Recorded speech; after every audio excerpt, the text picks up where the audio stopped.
네, 안녕하세요. 저는 충남대학교 전자공학과에서 온 고형우라고 합니다. 오늘부터 3일간 강좌에서는 센서 신호 처리용 아날로그 프론트엔드를 이제 어떻게 설계할 것인지에 대한 설계 기법에 대해서 3일간 강의를 하도록 하겠습니다.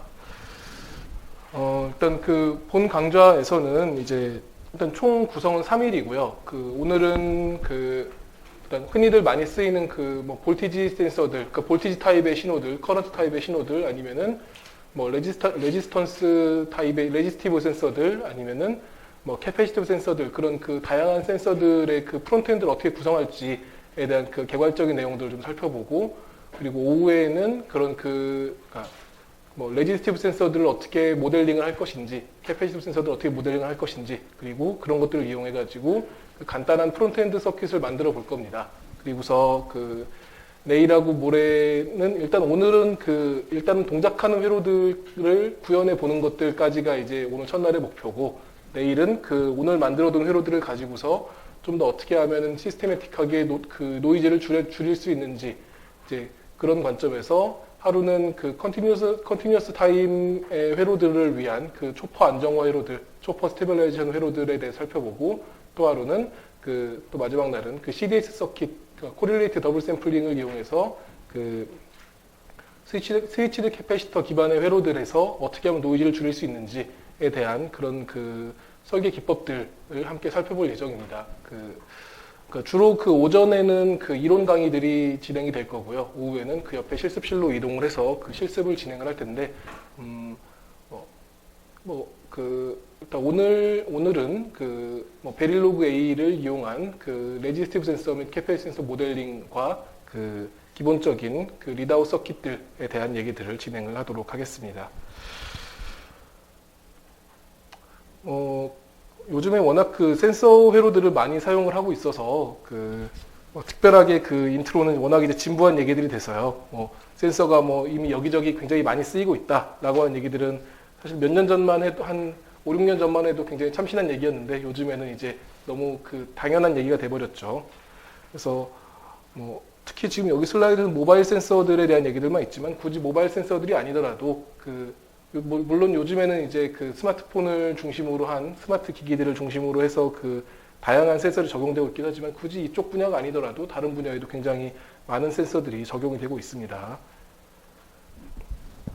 일단 센서들을 특히 이제 여기서는 모바일용 응용들을 좀 살펴보자면은, 보시다시피 이런 제일 흔히 많이 쓰이는 이런 터치 센싱들, 혹은 이제 가속도계, 자이로, 아니면 이런 지문 인식, 혹은 습도 센싱, 이런 결빙 센싱들, 이런 다양한 관점들에서 센서들이 많이 적용이 되고 있고요. 센서들의 이런 센서들에서는 주로 어떤 손이 닿았다 안 닿았다, 혹은 외부에서 움직임이 들어온다 안 들어온다, 이런 것들을 우리가 읽어낼 수 있는 전기적인 신호로 바꿔주는 메카니컬한 트랜스듀서들이 우선 존재합니다. 빛이 들어오면 이 빛을 전류로 바꿔준다, 포토다이오드죠. 혹은 이제 외부에서 어떤 피지컬한 움직임이 들어온다, 모션이 들어오면 그것들을 캐패시턴스나 레지스턴스로 바꿔주는 그런 메카니컬한 트랜스듀서들, 그러니까 가속도계나 자이로 같은 것들이 그런 예가 되겠죠. 혹은 이제 어떤 두 개의 전극 사이에 어떤 일렉트릭 필드를 걸어놓고서 여기에 사람 손이 닿으면은 이 필드들을 중간에 끊게 되죠. 그래서 이 두 단자 사이에 캐패시턴스가 변하게 되고, 그렇게 해서 여기 두 단자 사이에 걸리는 용량 차이를 감지한다든지, 캐패시턴스 차이를 감지한다든지, 혹은 이런 핑거프린트, 이런 지문 인식 센서 같은 경우에도 한 라인씩 쭉 스캐닝을 하는데, 이 지문에도 마루와 골이 있죠. 튀어나온 부분이 있고 들어간 부분이 있으면은 그것들을 이제 어떤 이런 리니어 라인 타입의 압력 센서들을 배치를 해놓고서 이 압력 센서들에서 눌렸다 안 눌렸다를 얼마나 눌렸는지 감지를 한다든지, 혹은 광학적으로 감지하는 방식들도 있고요. 어쨌든 뭔가 외부에서의 메카니컬한 변화들, 혹은 어쨌든 외부에서의 피지컬한 변화들을 우리가 회로 설계하는 사람들 읽어낼 수 있는 형태로 뭔가 신호를 변환해주는 그런 소자들을 흔히들 센서 내부에서의 트랜스듀서 내지는 센싱 엘리먼트라고 부르고요. 이제 여기 지금 모여 계신 분들은 대부분 회로하시는 분들이실 테니까요. 이제 저희가 이번 강좌에서 주로 다루고자 하는 것들은 일단 센서 종류에는 크게 구애받지 않습니다. 어떤 형식이든지 상관없는데 센서 어떤 메카니컬한 입력에서 그것들이 우리가 읽을 수 있는, 그러니까 전기적으로 읽을 수 있는 그런 캐패시턴스 혹은 레지스턴스 혹은 전압 혹은 전류 형태로 대부분 이제 이런 VIRC 네 가지 형태의 입력으로 대부분 귀결이 되는데요. 그럼 우리가 전기적으로 읽을 수 있는 신호를 바꿔놓고서 그 상태에서부터 이제 그 신호들을 어떻게 하면은 굉장히 대부분의 경우에는 신호들이 매우 센서의 신호들이 매우 작고 이 작은 신호들을 어떻게 하면은 우리가 로노이즈의 로파워 스몰 사이즈로 잘 읽어낼 것이냐가 전형적인 센서 ROIC라고 부르죠. 리드아웃 IC, 리드아웃 인텔 서킷. 그래서 전형적인 센서 인터페이스 서킷의 목표가 되겠습니다. 그래서 저도 제일 많이 연구하는 분야가 센서용 아날로그 프론트엔드인데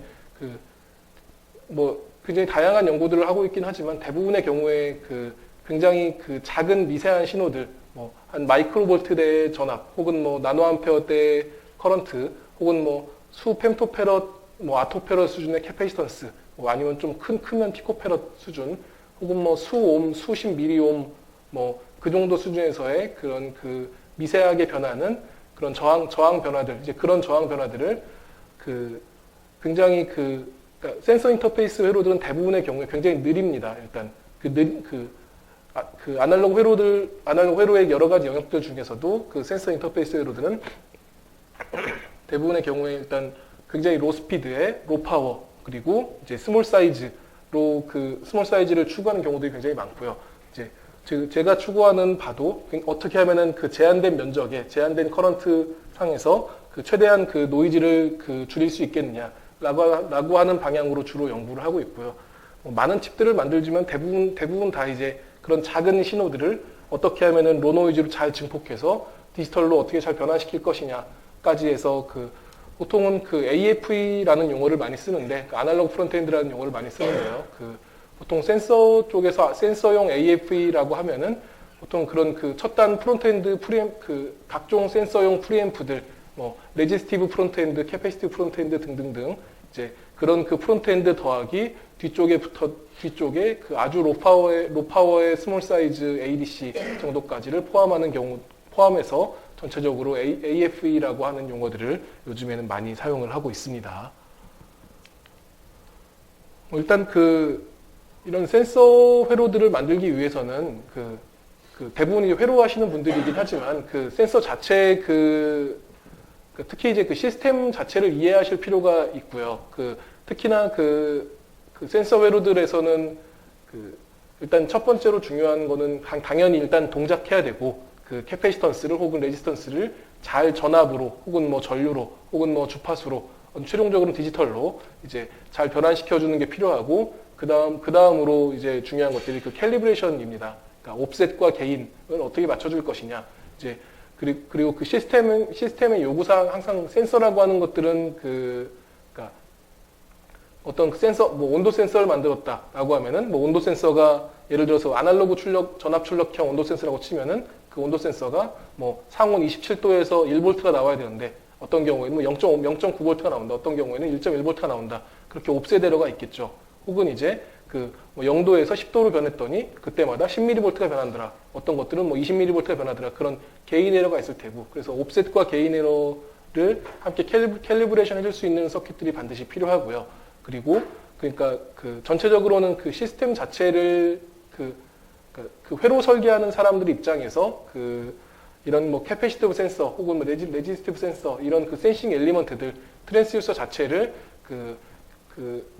전체 회로 설계하는 입장에서 하나의 컴포넌트로 모델링을 하고서 전체 시스템 상에서 전체적인 검증을 성능 검증을 대부분의 경우에 IC 디자이너들이 담당을 하게 됩니다. 그러니까 이따 오후에도 실습하시면서 그 내용들을 더 같이 보시게 되겠지만 이런 그러니까 회로 설계하는 사람들이 캐패시티브 센서들 혹은 레지스트 이런 센싱 엘리먼트들의 동작 자체를 좀 이해할 필요가 있고요. 아무리 담당하는 분야가 회로 분야라고 하더라도 대부분의 경우에 어떤 센서 시스템이라고 하면은 메카니컬한 파트가 반이고, 그리고 이제 일렉트리컬한 파트가 반이라고 치면은 그 일렉트리컬 파트 쪽에서 나중에 전체적인 탑 시스템을 관장하는 경우가 대부분입니다. 또 그런 경우가 성공한 사례들이 훨씬 많고요.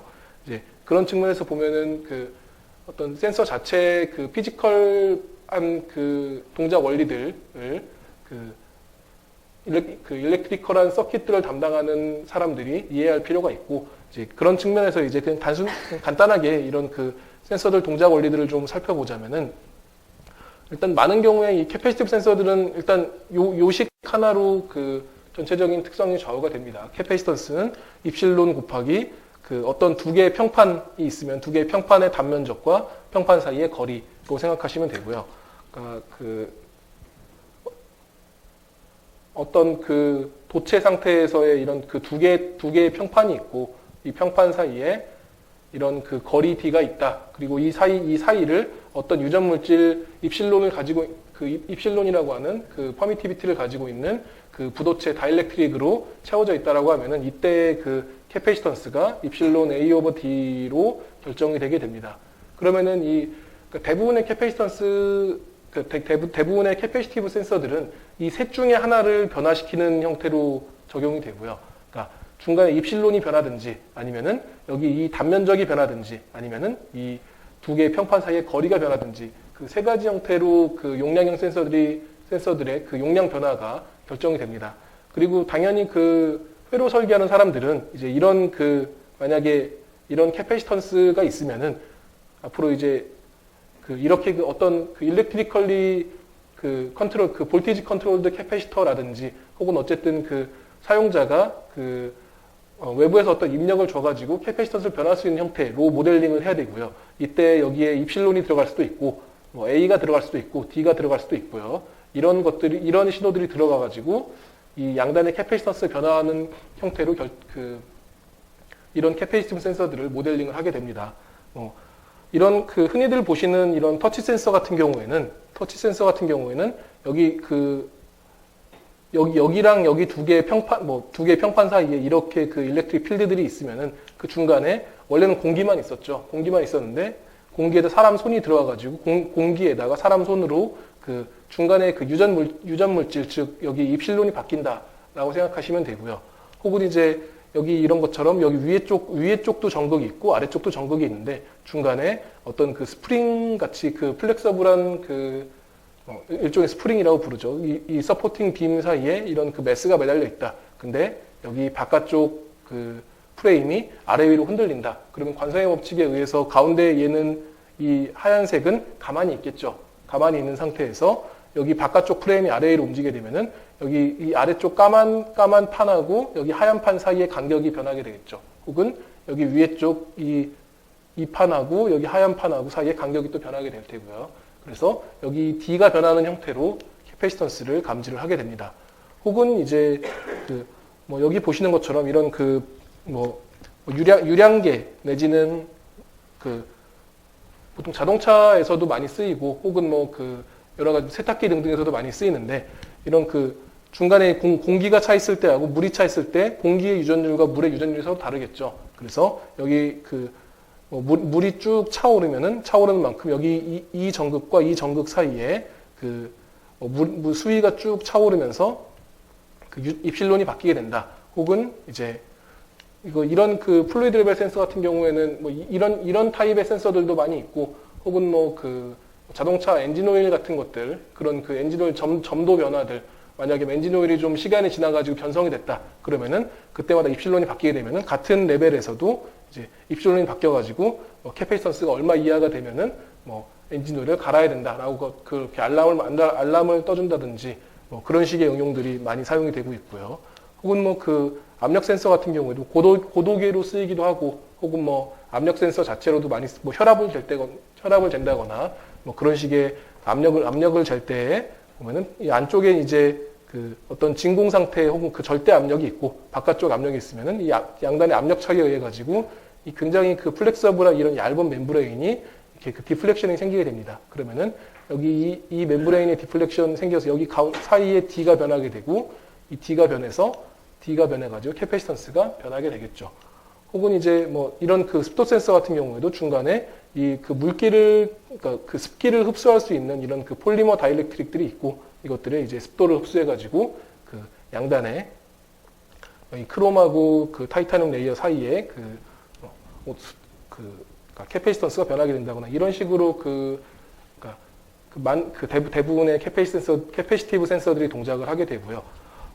어쨌든 그 앞에 여기 이런 그 전체적인 흐름들은 그때그때 시스템에 따라 다르긴 하지만 어쨌든 그 회로 설계하는 사람들 입장에서는 이제 이런 그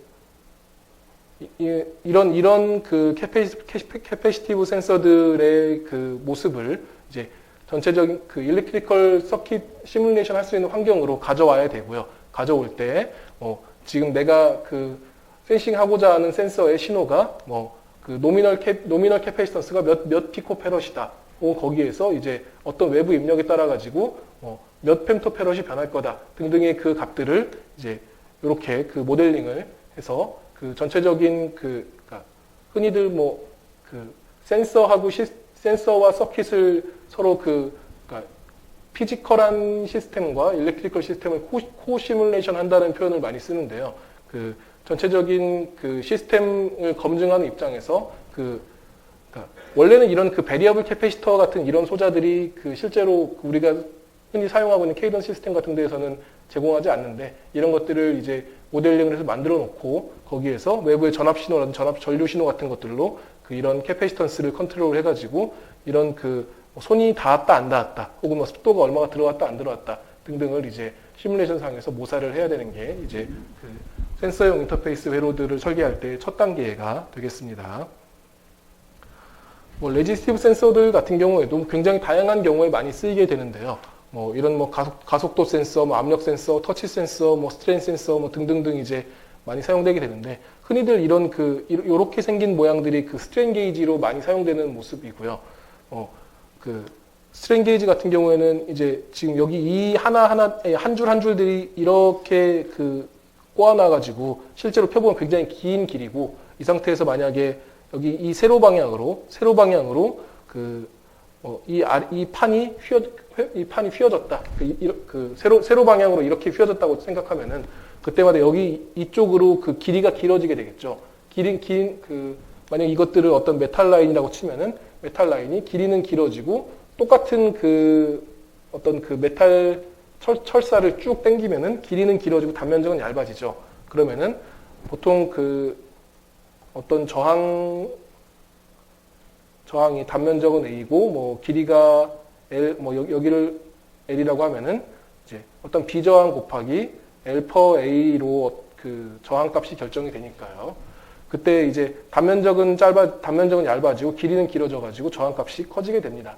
이제 그런 식으로 해서 이런 스트레인 게이지 타입들의 센서들이 레지스티브 센서들에서 굉장히 많이 쓰이게 되고, 이런 타입의 센서들은 이런 식으로 스트레인 센서들 4개를 갖다 놓으면은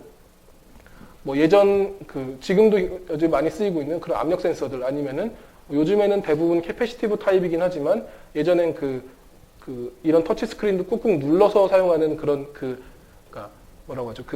감압식 저항 피에조 레지스티브 센서들, 이제 그런 경우들에는 이제 예를 들어서 여기가 화면이면은 이제 저항이 4개가 있는 거죠. 저항이 4개가 이렇게 있고 어떤 한 점을 누르면은 이 4개의 저항값이 서로 이제 다른 반응을 보이겠죠. 그러면 이 4개의 저항값들 가지고서 지금 여기 이 점의 좌표가 얼마다를 인식할 수가 있고, 그렇게 해서 터치 센싱을 하는 경우들이 이제 예전에 많이 쓰이던 그런 감압식 피에조 레지스티브 터치 스크린들의 모습이 되겠습니다.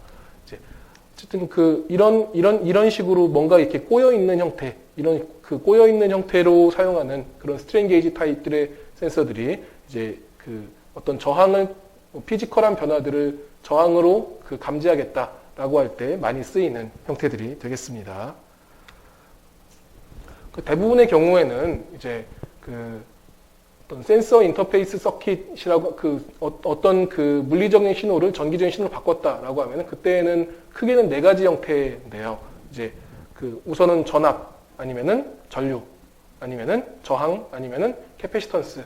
사실 여기에다가 그러니까 굳이 추가를 하자면은 그러니까 차지가 또 함께 추가가 되긴 할 텐데 그 차지는 뭐 그 커런트나 캐패시턴스의 그러니까 커런트의 그 시간에 따라 접근한 커런트 곱하기 시간에 대한 표현이기 때문에 여기 그 커런트를 감지할 수 있는 센서들 가지고서 그 차지를 감지를 하든지 아니면은 이제 캐패시턴스를 가지고서 이제 그 차지를 재분배해서 감지하는 방식들로 많이 사용하기 때문에 뭐 일단 그 기본적으로는 이렇게 그 전압을 센싱하든지 전류를 센싱하든지 뭐 저항을 재든지 캡을 재든지 이렇게 그 네 가지 형태를 재게 되면은 물론 굉장히 많은 베리에이션들이 있는데 그 많은 베리에이션들 중에서 일단은 그 신호를 감지는 할 수 있게 됩니다. 그리고 나서 일단 한번 이런 회로들 만들어 보면 이런 회로들의 그 변형은 또 이제 쉽게 접근할 수 있으니까요.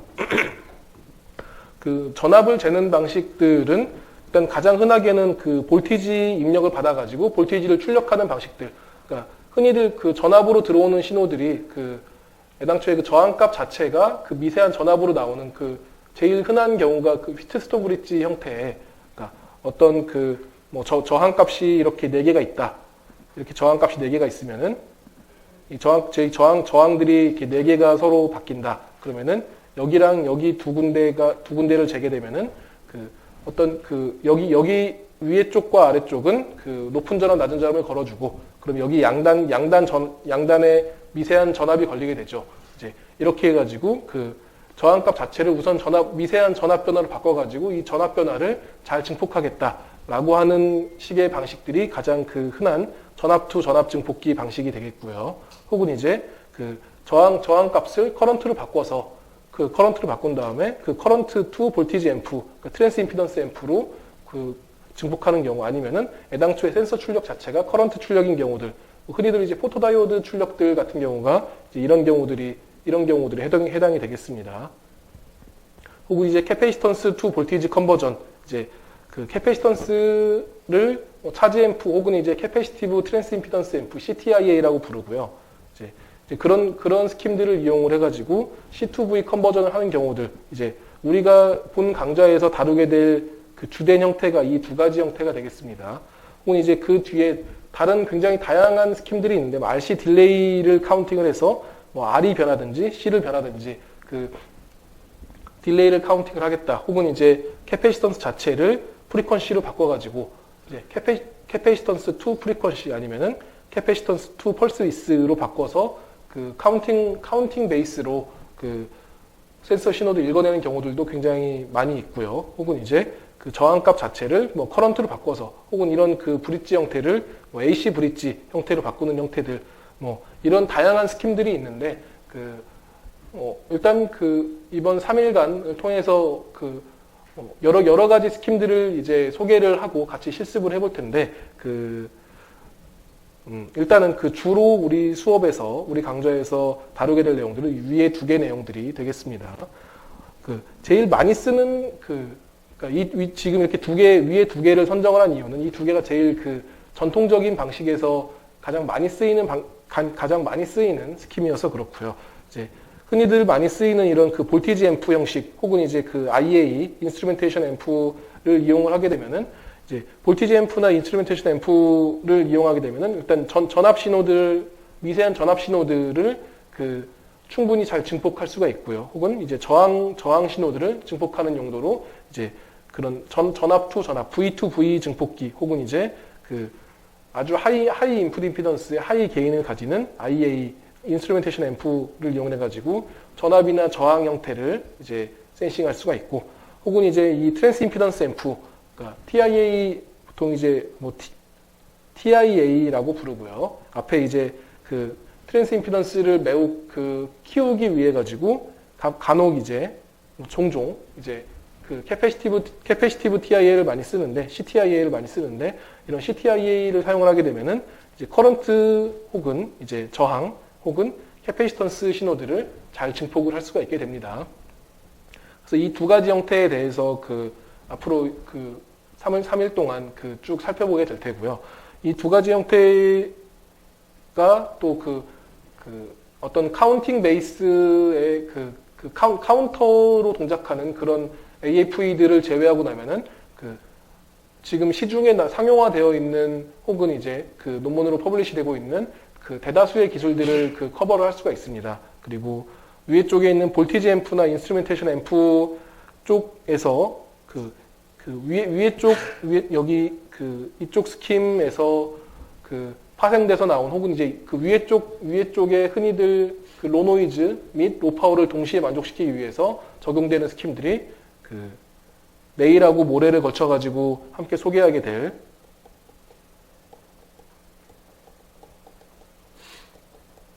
초퍼 스테빌라이제이션이라고 하는 스킴들이 위에 쪽 스킴들에 주로 적용이 되겠고요. 그리고 이렇게 TIA 혹은 CTIA 등에서 이제 주로 이렇게 어떤 디스크리트 타임으로 동작하게 되는 그런 회로들에서 자주 적용되게 될 회로들이 CDS, Correlated Double Sampling이라고 불리는 Correlated Double Sampling이라고 불리는 그런 회로들이 함께 적용이 되게 될 겁니다. 그래서 이 두 가지 회로들을 함께 살펴보면서 이 회로들의 기본적인 설계 기법들 그리고 이 회로들의 초퍼 안정화 기법들 혹은 CDS 기법들을 적용을 했을 때 얼마나 노이즈가 줄어드는지 그리고 그런 것들은 어떻게 시뮬레이션 할 수 있는지 그런 설계 기법, 시뮬레이션 기법들, 검증 기법들을 함께 이제 살펴보도록 하겠습니다. 우선은 이제 여기 보시다시피 이제 캐패시티브 인터페이스하고 레지스티브 인터페이스 두 종류를 일단 살펴보시면은 나머지 VIRC가 대표적인 4개의 센서 출력들, 센서 AFE에서의 입력 형태 네 가지 형태들 중에 하나인데 이 VIRC 중에서 뒤에서 이제 캐패시티브 인터페이스와 레지스티브 인터페이스를 살펴보게 되면은 VIRC 4개를 다 커버할 수가 있게 됩니다. 그래서 뒤에 쪽 강좌들을 쭉 한번 보시면은 캐패시티브 프론트엔드가 이제 주로 차지 앰프 혹은 CTIA라고 불리는 스킴들을 주로 소개를 할 거고요. 그 스킴들을 가지고서 커런트나 혹은 저항, 캐패시턴스에 대한 부분들을 커버하게 될 테고 레지스티브 센서들을 소개를 하면서 이 볼티지 혹은 V나 R 쪽을 함께 커버를 하게 될 겁니다. 그래서 두 가지 스킴들을 쭉 공부를 하시고 나면은 일단은 다양한 스킴들이 있지만 일단은 VIRC 4가지 형태들을 다 센싱해서 볼티지 작은 미세한 볼티지 신호를 이제 충분히 AD 컨버팅 할 수 있을 만큼 충분히 큰 신호로 증폭하는 것들 혹은 이제 캐패시턴스 변화를 우리가 다룰 수 있을 만큼 VIRC 미세한 신호들을 우리가 다룰 수 있을 만큼 충분히 큰 신호로 증폭하는 것까지를 이제 본 강좌에서 다루게 되겠습니다. 우선은 캐패시티브 센서들, 캐패시티브 프론트엔드부터 좀 살펴보게 되면요. 이거는 전형적인 캐패시티브 AFE의 전형적인 모습들입니다. 제가 예전에 만들었었던 칩의 블록 다이어그램의 일부를 가져왔는데요. 앞에 여기는 MEMS 센싱 엘리먼트로 여기가 이제 가속도 센싱 엘리먼트가 되고요. 여기에 가운데 이 부분이 위아래로 흔들리면서 여기들이 아주 조그만 그런 빗살무늬 콤 드라이브라고 불리는데 아주 작은 캐패시턴스들이 여기 위쪽하고 아래쪽이 서로 반대 방향으로 캐패시턴스가 변하게 됩니다. 그냥 이렇게 생각하시면 되고요. 위에도 캐패시턴스가 있고 아래에도 캐패시턴스가 있고 이렇게 캐패시턴스가 서로 양쪽이 디퍼런셜하게 변한다라고 생각을 하시면 되고 여기 이 캐패시턴스 신호 여기 이 신호가 여기로 이렇게 들어오게 된다라고 생각하시면 됩니다. 그래서 여기에서 이제 첫 단에서 게인과 옵셋 등을 조정하기 위해서 차지 앰프 형태의 트랜스 임피던스 앰프가 붙어 있고요. 피드백을 캐패시턴스를 사용하고 컨티뉴스 타임의 서킷을 사용하는 캐패시티브 TIA인데 보통 첫 단을 CTIA라고 부르는데 차지 앰프라고 부르기도 하고 CTIA라고 부르기도 하고 혹은 여러 가지 회로 분류들에 따라 보자는 컨티뉴어스 타임 트랜스 임피던스 앰프, 컨티뉴어스 타임 캐패시티브 트랜스 임피던스 앰프 정도로 생각하시면 되겠습니다. 그 뒤에 이제 여기 이 스킴에서는 초퍼 스테빌라이제이션 스킴이 적용이 되어 있고, 그래서 모듈레이션 한번 했기 때문에 차차 이제 초퍼 안정 회로에 대한 말씀을 따로 드리도록 하겠습니다. 하이패스 필터링에서 저주파 노이즈를 없애주고, 디모듈레이션 하고, 옵셋 컴pen세이션 한번 하고, 로패스 필터링 하고, 다시 게인 어저스트를 하고 나가지고 최종 출력을 내보내게 되고요. 거기에 이제 다른 여러 가지 서킷들, 내부 EEP롬도 있고, 여기 각각의 블럭들을 컨트롤할 수 있는 블럭들 컨트롤 로직하고, 레지스터 서킷들, SPI 서킷들, 그리고 기본적으로 들어가야 되는 오실레이터니, 바이어스 회로니, LDO니 등등등까지 하면은 전형적인 아날로그 출력으로 이런 캐패시턴스 투 볼티지 컨버터로 이제 동작을 하게 되고요. 이게 굉장히 이게 한 2008년도, 2009년도 정도에 만들었었던 칩인데, 현재도 많이 사용되고 있는 그런 칩입니다. 모 자동차 회사에서 많이 진도가 나갔었던 이제 그런 칩이고요. 이제 이런 어쨌든 이제 전형적인 신호의 흐름이고, 이제 이런 블럭들을 오늘 및 내일에 걸쳐가지고, 일단 캐패시턴스를 어떻게 하면은 전압으로 잘 변환을 할 것이냐. 이제 다양하게 많은 스킴들이 존재하고 있지만, 일단은 우리 강좌에서는 이런 컨티뉴어스하게 변하는 이런 캐패시턴스 신호를 AD 컨버팅 할 수 있는 연속적인 전압 신호로 바꾸는 것까지 해서 굉장히 전통적인 방식을 일단은 우리 강좌에서 다루도록 하겠습니다. 우선은 이 첫 단, 항상 이 첫 단이 가장 중요한데요. 이 첫 단 차지 앰프 부분들을 생각을 해보면은, 굉장히 다양한 이름들로 불리는데, CSA, 캐패시티브 센싱 앰프라고 부르기도 하고, 혹은 이제 캐패시턴스 안에 들어있는 차지를 센싱한다라고 해서 차지 앰프라고 부르기도 하고요. 혹은 이제 여기 피드백으로 피드백 트랜스 임피던스를 담당하는 게 캐패시턴스이기 때문에 이제 캐패시티브 트랜스 임피던스 앰플리파이어 이런 여러 가지 이름들로 불립니다.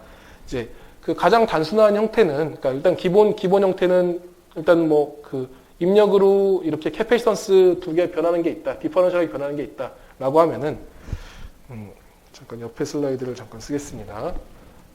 이게 캐패시턴스 변화하는 게 싱글핸디드 출력이든지 아니면 디퍼런셜 출력이 상관없는데, 이제 캐패시턴스가 어느 한쪽만 변한다, 혹은 한쪽만 변하고 나머지 한쪽을 그냥 고정된 픽스드 캐패시턴스든지 아니면 양쪽이 다 변하든지 그건 크게 무관합니다. 별다르게 차이를 주진 않습니다. 우선은 이렇게 둘 다 변하는 캐패시턴스가 둘 다 변한다, 디퍼런셜하게 변한다고 생각을 하면은, 이때 양쪽에 이 두 개의 캐패시턴스에 저장되어 있는 차지들을 넘겨줘야 되기 때문에, 이제 캐패시턴스는 DC 상태에서는 거의 오픈이나 마찬가지죠. 그렇게 SC분의 1에서 S가 제로면은 무한대니까. 그래서 여기 아래 위쪽에다가 흔히들 가장 많이 쓰는 방식들이 여기 위에 쪽 캐패시턴스의 위에 쪽 아래쪽에다가 이렇게 AC로 모듈레이팅 된 AC 클럭들을 걸어주게 됩니다. 이게 보통 터치 센서 같은 경우에는 캐패시턴스 변화가 한쪽만 있기 때문에 이쪽은 그냥 고정된 캡을 쓰고 나머지 한쪽에는 이제 사람이 여기다 손을 댔다 뗐다 하면은 그때마다 이 캡 값이 바뀌게 되고, 그때 반대쪽에는 이렇게 AC 오실레이팅 AC로 오실레이션 하는 이런 신호들이 들어오게 되고요. 그러면은 이 신호를 여기에서도 차지가 들어오고 여기서도 차지가 들어오면 이 두 개의 이 양쪽에서의 이 두 커런트의 델타량만큼이 이쪽으로 커런트가 넘어오게 되면은 이 커런트가 이 피드백 캐패시턴스에 적분이 되게 되죠. 그러니까 싱글핸디드로 그려보게 되면은 이제 이런 그림이 되는데, 이제 가장 흔하게 많이 쓰이는 그런 차지 앰프의 모습입니다. 근데 이때 문제는 이제 여기 이 노드입니다. 이 노드를 살펴보면, 캐패시티브 인풋 노드를 살펴보면은 이 노드가 이제 DC 상태에서 보면은 이 캡도 오픈이죠. 이 캡도 오픈이고, 이것도 오픈이고, 이것도 오픈이고, 그러면은 이 노드에 DC 바이어스가 없게 됩니다. 그러면은 이 노드에 DC 바이어스가 없으면은 이제 만약에 뭐 여기로 이 게이트 쪽으로 약간의 리키지가 좀 샌다. 혹은 뭐 여기 이 위에 쪽이나 아래쪽으로 약간의 커런트 패스가 조금이라도 있다. 그러면은 여기 출력이 뭐 VDD나 그라운드 쪽으로 이제 세츄레이션 돼버리겠죠. 어쨌든 AC적으로의 동작을 한다 쳐도 DC적으로 이게 어느 점에서 동작할지를 아무도 모르죠. 그래서 이제 여기 이 노드에 DC 바이어스를 어떻게 잡아주느냐에 따라 가지고 뒤에 쪽에 굉장히 많은 것들이 결정이 되게 됩니다.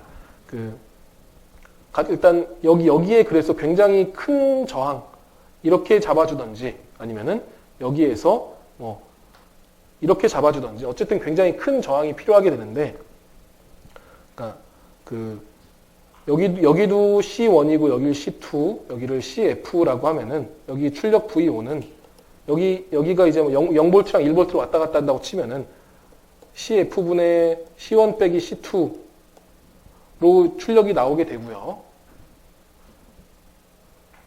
그러니까 여기 원래 곱하기 VDD이긴 하지만 C1 빼기 C2로 나오게 되는데 이때 만약에 이제 여기에 피드백 캡이 RF가 들어가게 된다. 그러면은 이 식이 1 플러스 S RF CF 분의 SRF의 C1 빼기 C2의 형태로 바뀌게 됩니다. 그래서 여기 이 RF가 여기 피드백 저항이 이 피드백 저항이 매우 커야 돼요. 그래서 이제 SRF 값이 매우 높아야지 원래 이 RF가 없을 때 하고 거의 유사하게 우리는 딱 요것만 얻고 싶은 거죠.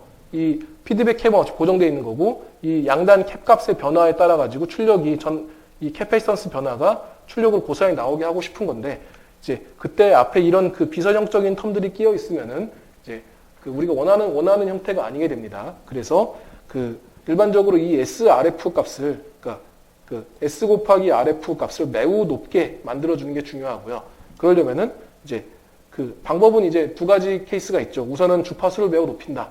이 동작 여기서의 S는 이제 J 오메가 될 때는 이때의 오메가가 이 클럭 이게 돌아가는 이때의 오메가가 됩니다.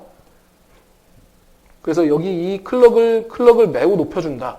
그러니까 이제 첫 번째 방법 비선형성을 줄이기 위해서 매우 첫 번째 방법이 될 테고, 근데 클럭을 높이게 되면은 이 OPM프의 게인 밴드 엑스 프로덕이 매우 높아져야 되고, 그러면은 커런트를 많이 요구를 하죠. 그래서 이제 파워가 증가하고 그러면 여러모로 이제 힘들어지게 됩니다. 그래서 로파워 특성을 유지하기 위해서 항상 이제 일단 우리 강좌에서의 컨스트레인트는 일반적인 센서 회로들이 대부분 그렇지만 매우 로파워에 매우 스몰 사이즈, 그리고 그럼 그 상태에서 노이즈를 줄일 수 있을 때까지 줄인다가 이제 우리의 목표고요. 그렇게 하기 위해서는 일단은 주파수를 무작정 높이는 거는 그렇게 좋은 방법이 아니고, 그래서 이제 그러면은 이제 여기 저항값을 어떻게 키울 것이냐라고 하는 관점에서 이제 회로 설계를 진행을 하게 되고요. 그래서 우선은 일단은 이 캐패시티브 인풋 노드의 바이어스를 어떻게 잡을 것이냐, 바이어스를 이렇게 피드백단에서 바이어스를 잡을 것이냐, 혹은 입력단에서 바이어스를 잡을 것이냐를 일단 생각을 해야 되고, 그 다음에 입력단에서 그라운드 쪽으로 바이어스를 잡을 때, 혹은 이제 이 RF 값이 매우 커야 되니까 이 RF 값을 매우 이 RF를 여기에다 붙여줄 수도 있고 여기다 붙여줄 수도 있는데, 이 RF 값을 매우 키워주기 위해서 이제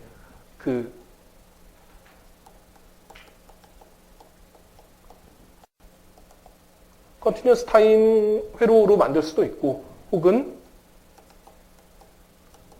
디스크리트 타임 회로로 만들 수도 있습니다. 이 두 가지의 기로에 이제 서게 되고요. 이제 그래서 어떤 쪽 길을 택할 것이냐에 따라 가지고 이 뒤에 쪽에 붙어야 되는 회로들의 스킴들이 이제 크게 두 가지 줄기로 갈리게 됩니다. 그래서 이 피드백 저항을 어떻게 만들 것이냐에 따라서 이제 디스크리트 타임으로 만들 것이냐, 컨티뉴어스 타임으로 만들 것이냐에 따라 가지고 컨티뉴어스 타임으로 만들 때 아주 그러니까 다이오드 타입으로 되어 있는 소자들을, 그러니까 다이오드의 리키지 커런트 정도로 아주 큰 값을 만들어 주든지, 혹은 아니면은 이제 TR을 아주 조금만 살짝 턴온 시켜가지고 아주 큰 피드백 저항을 만들어 준다. 이제 이런 쪽의 그 길이 한 선택지가 있고요. 혹은 아니면은 이제 스위치드 캐패시터 방식으로 아주 큰 저항을 만들겠다. 그런데 그 스위치드 캐패시터 회로들에서 디스크리트 타임으로 그 스위치드 캐패시터 선택하게 되면은 회로가 디스크리트하게 움직이게 되는데 이 디스크리트 타임으로 움직일 때 여기 바이어스 전압을 스위칭 바이어스를 쓰겠다. 혹은 이제 피드백을 이 피드백을 주기적으로 리셋해 주겠다. 이제 그 두 가지 그 선택지가 있게 됩니다. 이제 일단은 여기 이 식에서 생각을 해보시면은 여기 이 SRF 값이 일단 크기만 하면은 상당히 커주기만 하면은 논리니어에도 큰 상관은 없습니다. 이제 SRF 값이 일단 뭐 이게 1000이든 만이든 10만이든 어쨌든 여기 앞에 1보다 SRF CF 값이 매우 크기만 하면은 이제 이 분모에서 SRF CF가 1보다 매우 크기만 하면은 이것만 SRF CF만 도미넌트하게 남겠죠. 그러면은 분모 분자에서 SRF 텀들이 같이 없어지기 때문에 이제 저항이 좀 논리니어하게 변해도 비선형적으로 변해도 큰 상관은 없습니다. 저항값이 크기만 하면 되고요.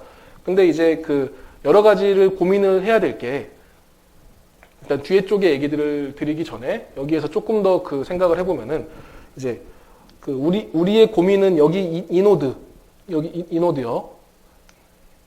이 노드를 바이어스를 튼튼하게 잘 잡아주는 게 목적인데 여기 이 노드의 바이어스를 잡아주기 위해서 만약에 여기 특히나 최근에 130나노나 65나노 그렇게 쭉쭉쭉 내려가다 보면은 여기 그 게이트 리키지가 매우 커지게 되죠. 그리고 오늘 오후에 실습을 해보셔도 알겠지만 그 노이즈를 줄이려면은 일단 특히나 저주파 노이즈를 줄일 때는 사이즈를 키워주는 게 특효약입니다. 근데 사이즈를 키우다 보면은 게이트 리키지가 점점 커지고 여기로 이제 리키지가 살살 흐른다고 칩시다. 여기로 어떤 그 I 오프 정도의 리키지가 흐르게 되면은 여기 그 게이트 입력 쪽으로 그러면은 이 게이트 입력 쪽으로 흐르는 리키지보다 훨씬 더 큰 전류를 여기에서 흘려주든지 아니면은 여기로 흘려줘야지 여기 전압을 이 리키지와는 무관하게 원하는 값을 잡아줄 수가 있는데 그럼 이제 여기서 이 리키지보다 훨씬 더 큰 전류를 잡아주기 위해서는 RF가 줄어들어야 되죠. RF가 줄어들어야 되면은 그 줄어드는 만큼 이제 RF를 줄어드는 만큼 이게 RF가 줄어드는 만큼 비선형성 그 전체적인 회로의 비선형성이 더 커지게 되고 이제 그런 문제들이 존재하게 됩니다. 혹은 이제 그 컨티뉴어스 타임에서 저항값 자체로만 봐도 저항값을 마냥 키우는 게 좋은 건 아니고요.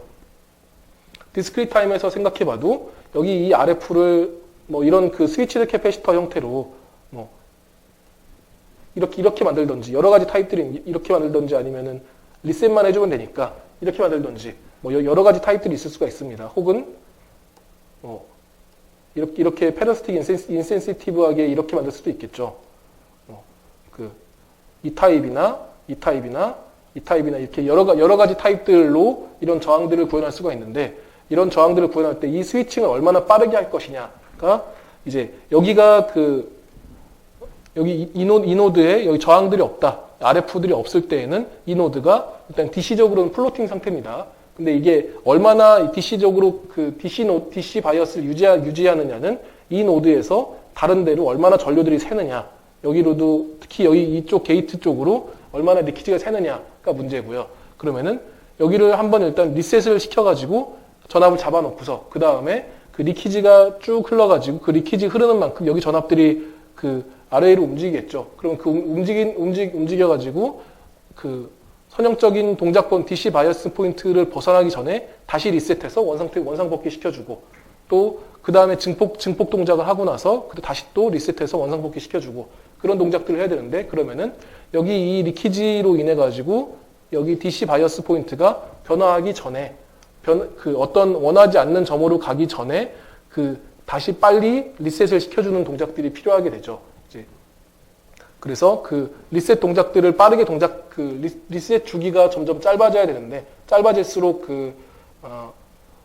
DC 드리프트에 더 강인해지게 되는데 그렇게 되면은 물론 여기서 이제 주파수가 짧아지게 되면은 그러니까 주기가 짧아지게 되면은 주파수가 높아지고 그러면은 여기 이 저항값들이 더 줄어들게 되죠. 저항값이 줄어들게 되면은 또 그만큼 이제 이 회로가 더 빠르게 동작해야 되기 때문에 파워를 더 많이 소모하게 되고 뭐 그런 문제들이 이제 점점 발생하게 됩니다. 이제 그런 여러 가지 트레이드 오프들은 그 오후에 실습하면서 더 자세하게 살펴보도록 하고요. 그래서 이제 캐패시티브 회로에서 여기 일단 첫 단을 어떻게 만드느냐 굉장히 중요한 얘기여가지고 좀 많은 그 시간을 소모를 했고요. 여기 어쨌든 여기 첫 단에 DC 바이어싱을 어떻게 해주느냐에 따라 가지고 디스크리트 타임으로 할 것이냐, 컨티뉴어스 타임으로 할 것이냐에 따라서 이제 스위치드 캐패시터 방식으로 선택을 하게 되면은 여기 입력단 아래쪽으로 스위치드 바이어스를 쓸 것이냐, 아니면 피드백에다가 피리어딕하게 리셋을 해줄 것이냐가 이제 일단 기본적인 선택지가 되고 여기에서 이제 이렇게 디스크리트 타임으로 SC 앰프로 스위치드 캐패시터 앰프로 그 회로를 선정을 했다라고 하면은 그때에는 이제 그 CDS라고 하는 코릴레이트 더블 샘플링이라고 하는 스킴이 그 좋은 그 노이즈 리덕션 스킴이 되겠습니다. 혹은 이제 여기서 피리어딕하게 하지 않고 컨티뉴어스 타임으로 선정을 하게 되면은 그때에는 여기에서 그 다이오드를 에어리어 넓은 다이오드를 써가지고 그 커런트를 살살살 흘려서 보통은 뭐 피 흘린다 할 때 블리딩 저항이라고 말하는데 여기서 이제 그 약간만 세게 해가지고 리키지를 의도적으로 발생시켜서 그 다이오드로 바이어스를 잡아준다. 혹은 이제 논리니어하긴 하지만 약간의 그 TR을 아주 약간만 턴온 시켜가지고 그 매우 큰 피드백 저항들을 구현을 한다. 혹은 이제 이 리버스 바이어스 다이오드하고 유사한 형태로 그 모스 바이폴라 디바이스라고 하는 형태도 이제 함께 많이 사용을 하게 됩니다. 디스크리트 타임 회로들의 경우에는 뭐 일단 그 앞에 여기 이 부분이 전형적인 그 캐패시턴스 그 캐패시터 4개짜리 그 캐패시티브 브릿지라고 생각하시면 되고요. 캐패시티브 브릿지에서 위에 쪽하고 아래쪽에 높은 전압과 낮은 전압을 서로 이제 번갈아 가면서 파이 페이지하고 파이 바 페이지에서 서로 이제 이쪽이 VRFP일 때는 아래쪽은 VRFN이고 위에 쪽이 VRFN일 때는 여기가 VRFP이고 그래서 서로 번갈아 가면서 그 전압들이 걸리게 되고요. 그 전압들이 여기 첫 단 그 인풋 버퍼를 지나가지고 뒤에 쪽에 메인 앰프에서 증폭이 되는 구조로 되어 있습니다. 그때 이제 첫 단 여기 이 노드에 그 DC 바이어스가 없죠. 그래서 이 노드에 어떤 바이어스 전압하고 중간에 파이 B라고 나가지고 이거를 주기적으로 리셋 해가면서 여기 이 노드의 전압을 잡아주는 형태가 되겠고요.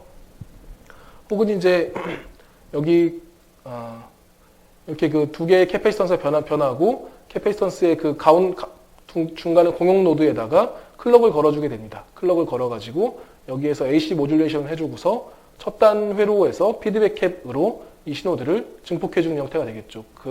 앞서 보셨었던 이 회로의 디퍼런셜 버전이라고 생각하시면 됩니다.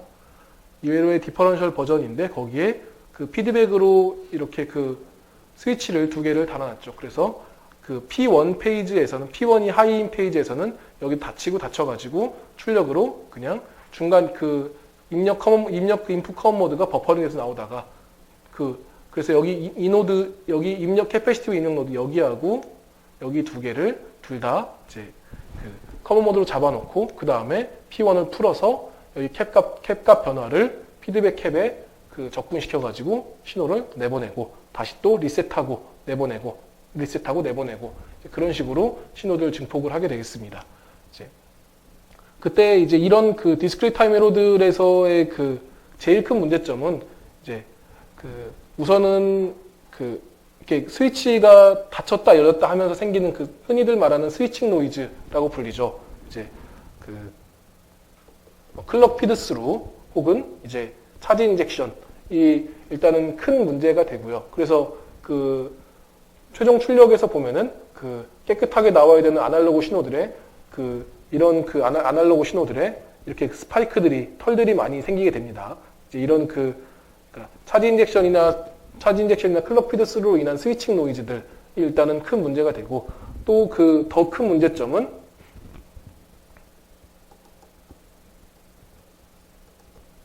이제 이런 스위치드 캐패시터 회로에서의 제일 큰 문제점이 노이즈 폴딩이죠. 고주파 쪽에 있는 노이즈들이 저주파로 엘리어싱 돼가지고 고주파 쪽에서의 서멀 노이즈, 많은 넓은 밴드에서 걸쳐 있는 서멀 노이즈들이 저주파로 내려와서 저주파 쪽의 노이즈 레벨을 올린다가 이제 그 노이즈 폴딩인데, 나중에 이제 그 노이즈 얘기를 할 때 다시 더 자세하게 말씀드리겠습니다.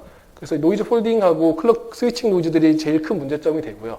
대신에 이제 여기 두 가지 형태가 이런 스위치드 캐패시터 방식의 디스크리트 타임 프론트엔드에서의 제일 큰 문제점인데, 그럼에도 불구하고 이 회로들이 많이 사용되고 있는 것들은, 일단은 여기에 보면은 논리니어한 회로들은 하나도 없어요. 그래서 이제 일단 회로의 리니어리티가 좋고, 그 다음에 다 캐패시터의 비율로만 회로의 개인이 결정이 되죠. 그래서 PVT 베리에이션에도, 그러니까 프로세스 베리에이션도 강인합니다. 그리고 일단 회로가 노이즈 특성은 조금 안 좋을지라도 일단 회로가 믿을만해요. 신뢰성 있게 동작하고. 예.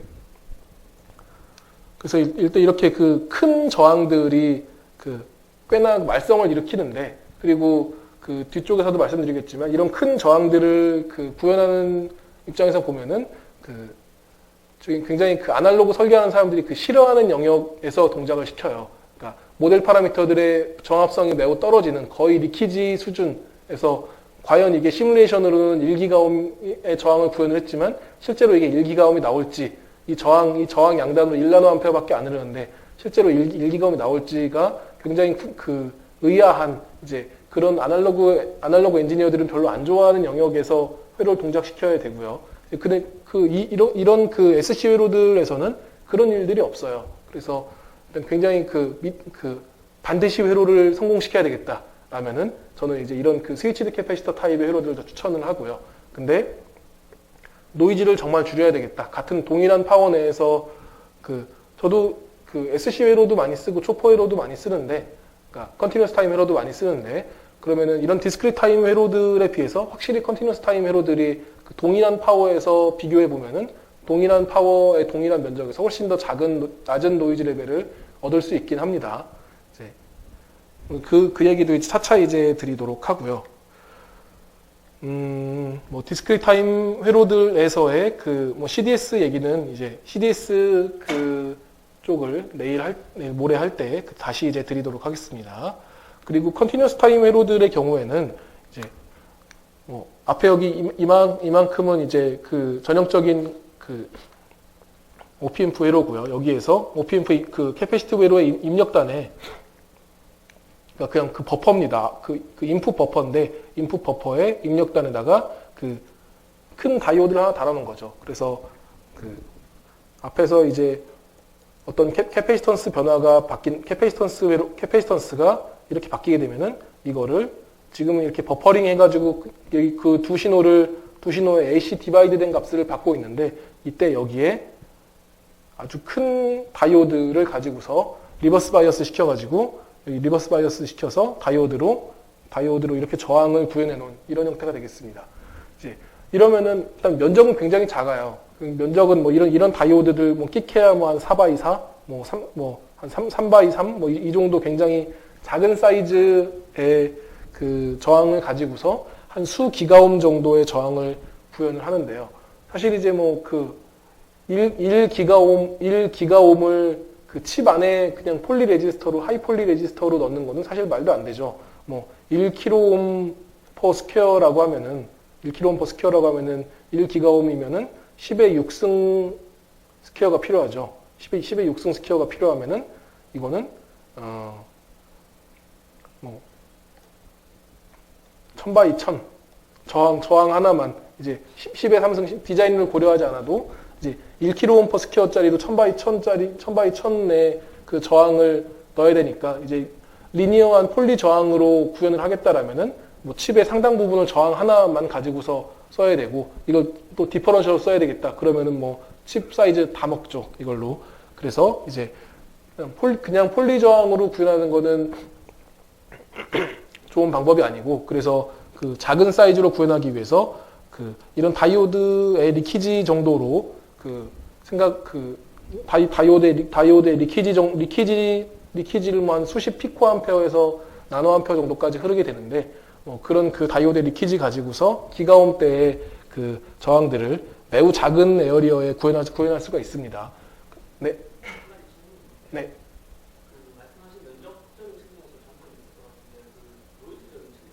예.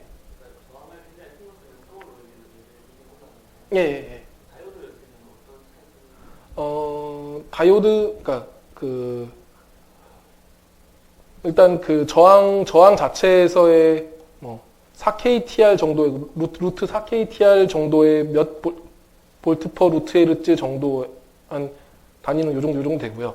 이제 이게 한 1kΩ당 한 4나노볼트 퍼 루트 헤르츠 정도가 이제 서멀 노이즈를 애드하게 되는데 이거는 그 순수하게 저항일 때 얘기고요. 그 다이오드로 하면은 약간 좀 상황이 다르긴 한데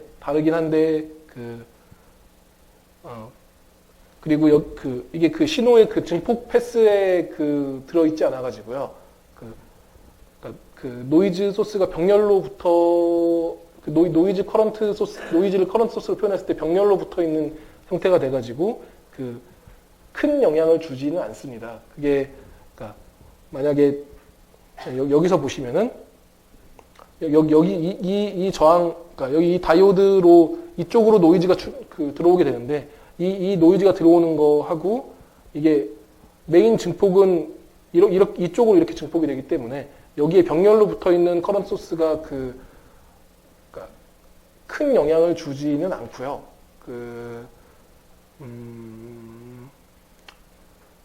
좀 이제 이것저것 해석을 많이 해봐야 되긴 하는데 오후에 실습하실 때 보면은 그러니까 노이즈 컨트리뷰터들을 그러니까 노이즈를 많이 발생시키는 순으로 소팅해서 볼 수가 있거든요. 그렇게 해서 이런 타입들도 한번 만들어 가지고 해보시면은 거의 영향이 없긴 합니다. 그리고 여기다 실제 저항을 달았을 때에도 이 저항 자체에서 발생하는 노이즈가 이쪽 패스로 크게 영향을 주지는 않고요. 뭐 그 얘기는 이제 오후에 실습하면서 다시 또 같이 드리도록 하겠습니다. 어쨌든 결론적으로 말씀드리면은 저항 자체의 노이즈보다는 훨씬 적긴 한데 이제 이 회로에서의 제일 큰 단점은 일단 첫 번째는 신뢰성이고요. 이 다이오드를 일단 리버스 바이어스 시켜놓고서 그거의 리키지 수준에서 인풋 바이어스를 잡겠다라고 하면은 일단 리키지 커런트라고 하는 게 온도에 따라서 굉장히 많이 변하고 뭐 프로세스 베리에이션도 많이 타고 해가지고 이 저항을 TT의 룸 템퍼러처 조건에서 뭐 1기가옴으로 만들어놨다라고 하더라도 뭐 전압이 조금 바뀐다든지 아니 전압이 바뀌면은 익스포넨셜하게 변하고요. 온도에 따라도 익스포넨셜하게 변하고 해서 굉장히 트랜지언트 리스판스가 좀 안 좋습니다. 하지만 그럼에도 불구하고 굉장히 작은 사이즈에 구현할 수 있기 때문에 적절한 점에서 그러니까 저항이 여기 만약에 이 다이오드의 저항이 너무 커졌다. 너무 커지면은 이 노드의 바이어스를 충분히 잡지 못해가지고 트랜지언트 리스판스가 안 좋아지고 그렇다고 해서 여기가 이 저항이 이 아래쪽 다이오드 저항이 너무 작아지게 되면은 또 여기 이 캐패시턴스 신호가 이쪽으로 넘어가야 되는데 그냥 여기로 새버리겠죠. 그래서 신호가 이제 제대로 움직이지 않게 되고 그래서 굉장히 적절한 점을 잡기가 한 몇 번의 트라이를 거쳐야지 적절한 점을 잡을 수가 있게 되고요. 그래서 요즘에는 특히 바이오 회로들에서 뭐 심전도를 잰다든지 뭐 그런 바이오 메디컬 서킷들, 뭐 ECG 회로들, 뭐 EEG 회로들, 뭐 등등등 이제 그런 회로들에서 가장 많이 사용되는 방식들이 이런 모스 바이폴라 디바이스라고 하는 방식들을 굉장히 많이 사용을 합니다. 이 방식 같은 경우에는 그러니까 일반적으로 피모스를 많이 사용을 하고요. 만약 여기 지금 P타입 सब스트레이트 상에다가 NL이 있고 그러니까 이 모스 바이폴라 디바이스는 이런 피모스에서 여기 게이트하고 드레인을 묶어놓고 그리고 벌크하고 소스 쪽을 묶어놓은 이런 형태가 됩니다.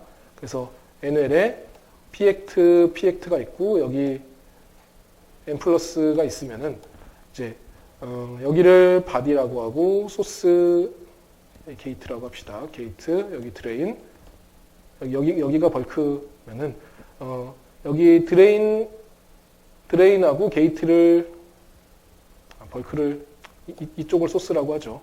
이쪽을 드레인이라고 하고 여기를 이렇게 묶어두고요. 이렇게 묶어두고 여기를 이렇게 묶어두는 형태입니다.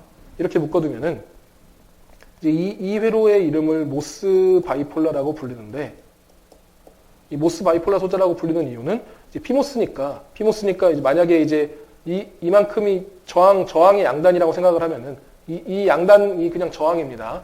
저항이면은 예를 들어서 이제 이 위에 쪽을 A라고 하고 아래쪽을 여기 그냥 소스랑 드레인이라고 하면은 만약에 이제 그 소스보다 그 드레인 전압이 소스보다 낮았다. 소스가 더 높았다. 그러면은 그때는 여기 피모스의 여기 이 드레인 쪽이 전압이 낮으면은 그 위에 쪽에 피모스가 켜지게 되겠죠. 그리고서 전압이 낮은 만큼 이제 리키지 수준에서 약간의 전류가 흐르게 됩니다.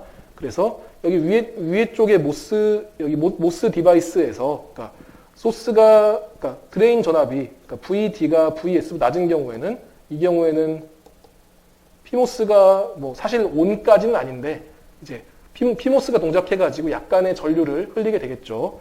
만약에 이제 그 드레인 전압이 소스 전압보다 더 높은 경우가 되면은, 그때는 이제 그 여기 전압이 여기보다 더 높기 때문에 이때는 피모스가 아예 꺼지게 됩니다. 아예 그냥 피모스는 오프 상태인데, 그때 아래쪽에 여기 이 PMP가 있죠. 이 PMP가 있어가지고 이렇게 PMP가 있어서, 그러니까 여기 뒤쪽에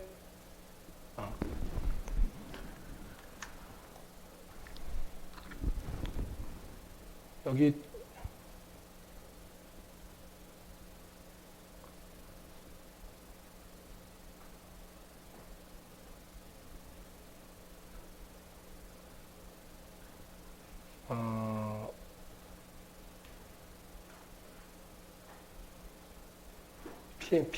예, 그쵸.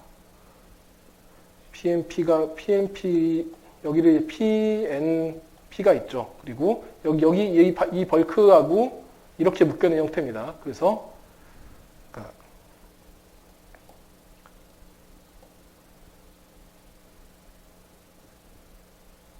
이렇게 생각하시면 되고요. 이렇게 생각하시면은, 여기가 이제 드레인, 여기가 소스가 되면은, 여기 그 소스 전압이 드레인보다 더 낮은 전압이 되면은, 그때는 또 여기 위에 쪽에 여기 채널로는 거의 전류가 흐르지 않지만, 피모스는 턴 오프되어 있지만, 그때 여기 서브스트레이트 PMP는 아니고, 여기 이 PNP, 이 기생 PMP가 아래쪽에 있는 이 기생 PMP가 동작을 하게 되죠.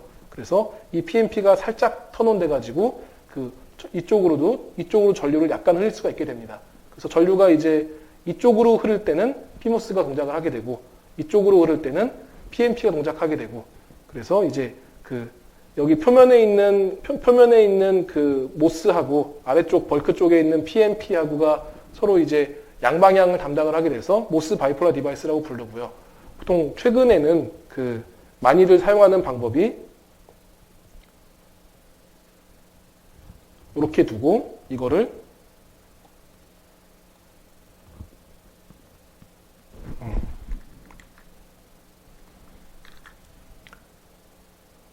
이렇게 사용을 하게 됩니다. 그러니까 그 좌우 대칭으로 두게 되면은 이쪽으로 전류가 그러니까 그러니까 여기가 A, B, 저항의 양단 A, B라고 하면은 A 쪽이 전압이 높을 때에도 뭐 피모스, 바이폴라, 그 다음에 이쪽이 전압이 더 높을 때에도 피모스, 바이폴라에서 어떻게 하든지 좌우 대칭으로 동작을 하게 되죠. 그래서 아주 큰 저항을 구현할 때 이런 방식들을 굉장히 많이 사용을 하고 있고요. 특히나 혹시 수강생분들 중에 바이오 회로들에 요즘에 관심이 많이 있으신 분들은 이런 회로들을 이제 굉장히 많이 보셨을 거라고 생각합니다. 어쨌든 여기 이 모스 바이폴라 디바이스가 상대적으로 이런 다이오드에 비해서는 상당히 리니어리티가 우수하고요. 그리고 그나마 좀 많이 연구가 돼가지고 물론 SC 회로에 비해서는 상당히 베리에이션이 크긴 하지만 그래도 이제 그럭저럭 써먹을 만한 이제 그런 현실적인 솔루션이 됩니다. 사이즈도 굉장히 작아가지고 이것도 뭐 작게는 1x1, 뭐 좀 크게 쓰자면 한 4x4, 뭐 5x5 정도로 여기 뭐 위스랭스 한 5x5 정도 쓰면은 한 수기가 한 1, 2기가옴 정도를 쉽게 만들어낼 수가 있죠. 그리고 이제 그 컨티뉴어스 타임으로 또 많이 쓰는 경우가 이제 그 피드백으로, 그러니까 이쪽 회로 같은 경우에는 이런 회로에 그 피드백으로 이렇게 저항을 둬가지고 그 트랜스 임피던스를 구현을 한 형태인데, 이 저항을 이렇게 두고서 여기에 이 게이트 바이어스를 적절한 점으로 이렇게 잡아준 겁니다. 그래서 완전히 풀리 턴온 시킨 건 아니지만 이제 적당히 턴온 시켜가지고 큰 저항을 구현을 한 거고요. 이제 일단 동작은 잘 하는데 여기 이 캐패시턴스 변화가 여기에서의 캐패시턴스 변화가 이 저항을 타고서 여기서 커런트가 들어오면 이 커런트가 저항을 타고서 신호로 나오게 돼가지고 굉장히 논리니어하긴 합니다. 그래서 아주 작은 스윙 레인이 작을 경우에는 이제 그럭저럭 쓸만한 스킴이 되겠고요. 혹은 이제 이렇게 게이트 바이어스를 완전히 풀리 턴온 시키진 않고 이 게이트 바이어스를 일단 굉장히 롱 채널로 만들어가지고 큰 저항을 구현하는데, 큰 저항 구현하고서 그때 여기 게이트 바이어스를 여기다가 스위치를 두고, 트랜스미션 게이트고요. 스위치를 두고서 여기를 이제 계속 온오프를 계속 합니다. 그러니까 아주 큰 저항을 구현을 하는데, 여기가 이제 이런 타입의 스위치 그냥 저항이랑 피드백 저항을 생각하시면은 여기를 이렇게 클럭으로 껐다 켰다를 또 계속 하는 거죠. 그러면은 여기는 이제 잡혀 있고요. 잡혀 있으면은 그냥 이거의 원래 저항, 원래 저항, 원래 온저항에다가 여기 보통 이거를 한 1대 50 정도, 한 50분의 1 정도의 듀티 사이클로 짧은 시간 동안만 켰다가 나머지 동안 쭉 꺼놨다가 그렇게 하면은 이제 보통 한 50배 정도 더 저항, 여기 양단에 이펙티브한 온저항을 50배 정도 더 키워줄 수가 있고요. 그래서 이런 스킴으로 이런 롱TR을 적당히 바이어스를 온시켜가지고, 그러니까 이 롱TR을 살짝 턴온 시켜놓고, 그 다음에 바이어스 전압을 또 스위치드 바이어스를 사용해가지고 더 저항값을 키워준다. 라고 하는 방식이 이제 이 방식을 이용해서 이게 벌써 나온 지 이제 한 10년이 넘어, 한 13년째 되는 2002년 JSC 논문이니까 이제 상당히 오래됐는데 그러니까 이 방식을 이용해서 아날로그 디바이스에서는 최초의 자이로스코프를 양산을 하게 됐죠. 어쨌든 캐패시티브 센싱 앰프는 크게는 컨티뉴어스 타임 회로들 및 레지스티브 타입 회로, 그러니까 컨티뉴어스 타입 회로 및 디스크리트 타임 회로들을 둘 다 적용을 하는데, 그때 컨티뉴어스 타임 회로들의 경우에는 그러니까 컨티뉴어스 타임 회로나 디스크리트 타임 회로나 둘 다 실제로 많이 사용되고 있긴 합니다. 둘 다 실제 양산에서도 많이 사용되고 있고, 컨티뉴어스 타임 회로들 같은 경우에는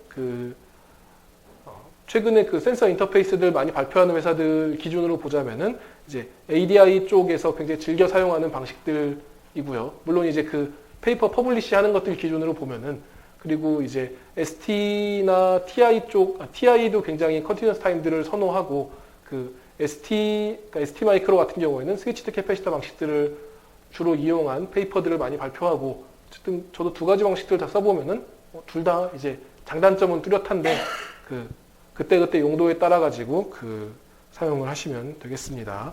그리고 이제 두 가지 방법 다 오후에 실습 때 더 자세하게 해보도록 하고요. 한 5분 정도만 쉬었다가 저 뒤에 시계로 15분에 또 뒤에 쪽 레지스티브 회로들에 대한 얘기들을 보도록 하겠습니다. 예, 그럼 이제 뒤에 내용 또 마저 시작하도록 하겠습니다. 챕터 2로 저항형 프론트엔드들에 대해서 일단 간략하게 살펴보도록 하겠습니다. 일단 저항형 센서들 혹은 이제 앞에서 보셨었던 캐패시티브 센서, 캐패시티브 앰프 형태가 커런트나 아니면은 캐패시턴스 자체를 센싱할 수 있는 그런 프론트엔드라고 치면은, 앞에 지금부터 보실 이 레지스티브 프론트엔드 경우에는 저항값 혹은 이제 저항값이나 아니면 미세한 전압 형태, 생각하시면 되고요. 그 제일 흔히 많이 쓰이는 형태가 휘트스톤 브릿지 형태가 되겠습니다. 이 휘트스톤 브릿지 형태에서는 여기 잘 아시다시피 여기 저항 4개, 여기 저항 4개들 가지고서 이 저항 4개 여기 R1하고 R4에 디바이드된 전압으로 이쪽 전압이 생기고 R3하고 R2 디바이드된 전압으로 이쪽 전압이 생기고 이렇게 해서 양단의 전압 차이가 발생하게 되면은 이 미세한 전압 차이를 뒤쪽에서 이제 잘 증폭을 하면 되겠죠. 그래서 이 센서 배치가 이제 여러 가지 타입들이 있는데요.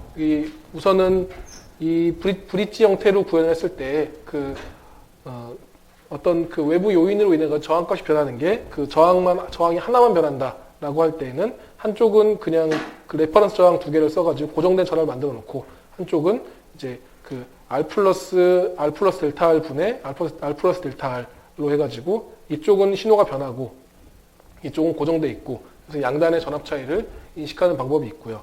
이제 이 경우에는 분모에도 함께 분모 분자에 둘 다 저항 변화가 들어가기 때문에 약간의 논리니어티가 발생하게 됩니다. 그래서 일단 이런 브릿지 회로들을 쓸 때에는 여기 이런 기본 저항들, 그러니까 노미널 저항에다가 저항 베리에이션, 노미널 저항에 비해서 저항 베리에이션이 매우 작을 경우에, 그러니까 여기 기본 R에 비해서 델타 R이 매우 이 R이 델타 R보다 매우 큰 경우에 이런 경우에는 거의 비선형성이 없게 되는데 만약에 이제 센서의 변화량이 매우 크다라고 할 때는 분모 분자의 신호가 다 들어가가지고 좀 논리니어한 신호가 나오게 되고요. 만약에 그래서 이제 이런 디퍼런셜 타입의 센서들을 많이 사용하게 되는데 만약에 똑같이 이렇게 저항 변화를 쌍으로 사용하게 되면은 그때 이제 R 플러스 델타 R 이 저항 변화를 양쪽에 서로 배치를 할 것이냐 아니면은 한쪽에 몰아놓을 것이냐에 따라 가지고 양쪽에다 배치를 하게 되면은 이쪽은 델타 R이 증가하게 되면은 R 더하기 R 플러스 델타 R 분의 R이 되니까 이쪽 신호는 R 플러스 ER 플러스 델타 R 분의 R이 되고요. 이쪽 신호는 ER 플러스 델타 R 분의 R 플러스 델타 R이 되게 됩니다. 그래서 양쪽이 서로 다 변하게 되죠. 그래서 이 경우에는 어쨌든 분모 분자에 둘 다 델타 R이 들어가게 되기 때문에 비선형성은 존재하는데 대신에 이제 비선형성을 얻을 것이냐 신호의 디퍼런셜 신호로 해서 노이즈를 얻을 것이냐의 차이인데 이제 두 번째 이 스킴의 경우에는 그러니까 이 센서 배치를 이런 식으로 배치를 하겠다라고 하면은 이쪽 신호도 변하고 이쪽 신호도 변하게 돼가지고 디퍼런셜 신호를 얻을 수 있긴 한데 그러니까 비선형성의 문제가 좀 있고요. 그래서 비선형 아주 나는 하일리 리니어한 신호를 얻어야 되겠다라고 하면은 한쪽에다 몰아가지고 이쪽은 아예 고정시켜 놓고 이쪽은 R 플러스 델타 R 더하기 R 마이너스 델타 R 분의 R 플러스 델타 R 하게 되면은 분모에는 그냥 ER만 나오게 되죠. ER 분의 R 플러스 델타 R 신호가 나오게 되기 때문에 이 경우에는 이제 분모에 델타 R이 들어가지 않죠. 그래서 리니어리티를 높일 수 있는 스킴이 되겠습니다. 가장 좋은 경우에는 센서에 여유가 있으면은 이제 이런 식으로 4개를 서로 이제 이렇게 대각선으로 위쪽에는 R 플러스 델타 R, 아래쪽에는 R 마이너스 델타 R로 만들어 놓게 되면은 이제 리니어리티 에러가 없게 되는 형태가 되겠습니다. 그래서 이 경우에는 이제 어쨌든 이런 식으로 이 브릿지의 탑하고 바텀을 볼티지로 드라이빙 해놓고서 그때 저항들을 브릿지 형태로 배치하는 경우들 이제 가장 대중적으로 저항값을 전압으로 바꿔줄 수 있는 가장 대중적인 회로가 되고요. 만약에 브릿지 탑하고 바텀을 볼티지로 드라이빙 할 수도 있고 커런트로 드라이빙을 할 수도 있습니다. 이제 이 볼티지로 드라이빙 하는 경우에는 여기 이 양단으로 흐르는 전류가 여기 이 VB도 이 칩 내부에서 만들어줘야 되는데 그때 이 브릿지 드라이버를 볼티지 타입으로 만들어주게 될 경우에는 여기나 이쪽이나 이쪽으로 양단으로 흐르게 되는 전류가 그 정의되지 않죠. 그래서 굉장히 여기 저항값에 따라 가지고 어떤 경우에는 굉장히 튼튼한 그 볼티지 드라이버를 만들어줘야 되는데 이제 좀 더 로파워로 만들고자 할 때 혹은 이제 어떤 센서 엘리먼트하고 센서 ROIC하고 좀 거리가 멀리 떨어져 있어가 중간에 라인 도선으로 인한 볼티지 드랍등이 걱정이 될 때, 그럴 때 많이 사용하는 방식들이 이런 커런트 드라이빙 방식이 되겠습니다. 커런트 드라이빙 방식의 경우에는 뭐 이런 저항 배치들은 뭐 앞장이랑 똑같고요. 이제 좀 더 여기 이쪽으로 IP 커런트 바이어스를 가지고서 볼티지 드라이빙을 하게 되면은 이 양쪽으로 흐르는 커런트 양을 이제 항상 일정한 값으로 정해줄 수가 있고 좀 더 멀리에서 이쪽에 커런트 소스가 있고 멀리에서 이렇게 온다고 하더라도 중간에 볼티지 드랍을 걱정할 필요가 없죠. 항상 일정한 값으로 커런트를 드라이빙할 수 있기 때문에 이 브릿지에 공급되는 전류량을 조정할 수 있다. 라는 장점이 있기도 합니다. 뒤쪽에서 보시겠지만 볼티지 드라이빙이나 커런트 드라이빙이나 둘 다 이제 많이 사용되는 방식이고요. 그때 파워가 조금 더 여유가 있다라고 하면은 볼티지 드라이빙을 많이 쓰기도 하고, 혹은 이제 어떤 일정한 값으로 브릿지에 공급되는 파워를 조정하고 싶다라고 할 때는 이런 커런트 드라이빙 방식을 사용을 합니다. 이제 일반적으로 브릿지를 드라이빙을 할 때 앞서 보신 것처럼 위에 쪽 브릿지 탑하고 브릿지 바텀을 이렇게 고정된 커런트나 혹은 고정된 전압으로 드라이빙을 하는 경우도 있는데 더 많이 사용되는 방식들은 이렇게 AC 브릿지를 사용하는 형태죠. 그러니까 여기 위에 쪽하고 아래 브릿지 탑과 브릿지 바텀을 서로 이제 스위칭을 해가면서 그러니까 DC 브릿지가 아니고 AC 브릿지로 사용하는 경우에는 우선은 저항값을 저항값뿐만 아니라 어떤 임피던스 변화들, 그러니까 캐패시티브 브릿지 같은 경우에도 센싱을 할 수 있고, 또한 더 큰 장점은 여기 뒤에 쪽에 어떤 증폭기가 있다고 칩시다. 이 증폭기의 인풋 레퍼드 노이즈, 인풋 레퍼드 노이즈라고 하는 건 차차 이제 따로 설명을 드릴 테고요. 브릿지의 노이즈, 그러니까 브릿지 신호를 증폭할 수 있는 뒤쪽의 회로에서의 노이즈, 여기 에러 옵셋이라고 생각을 하면요. 이 옵셋이 있으면은 여기 지금 이 라인하고 이 라인 사이에 VO가 있으면은 여기에 노이즈 소스가 붙어 있으면 여기에 양단에는 VO 더하기 여기 VO 더하기 에러 볼티지만큼이 잡히게 되겠죠. 그리고 그 다음에 이제 여기 위에 쪽 VB랑 아래쪽 그라운드를 바꿔줍니다. 위에 쪽을 그라운드로 놓고 아래쪽을 VB로 놓고, 그렇게 되면은 마이너스 플러스 VO가 나오고, 똑같이 이제 여기 회로는 그대로 있으니까, 이 뒤에 쪽에 회로는 그대로 있으니까 여기서는 이제 이때 출력 뒤에 쪽 회로에 들어오는 신호는 마이너스 VO 더하기 EOS로 나오게 됩니다. 그러면은 그러니까 한 페이지에서, 그러니까 페이지 1에서 신호를 한번 얻고 페이지 2에서 신호를 한번 얻고, 이 두 신호를 서로 이제 빼줍니다. 두 신호, 그러니까 VA 빼기 VB를 얻으면은 그때는 신호는 2배가 되겠죠. EVO가 되고, 그 다음에 에러 볼티지들은 이제 사라지고, 그래서 중간 뒤에 쪽에 붙어 있는 회로들에서 발생하는 노이즈들을 제거할 수 있는 기법이 되고요. 이제 이 AC 브릿지가 차차 말씀드리게 될 이 초포 안정화 회로의 원형이 됩니다. 그래서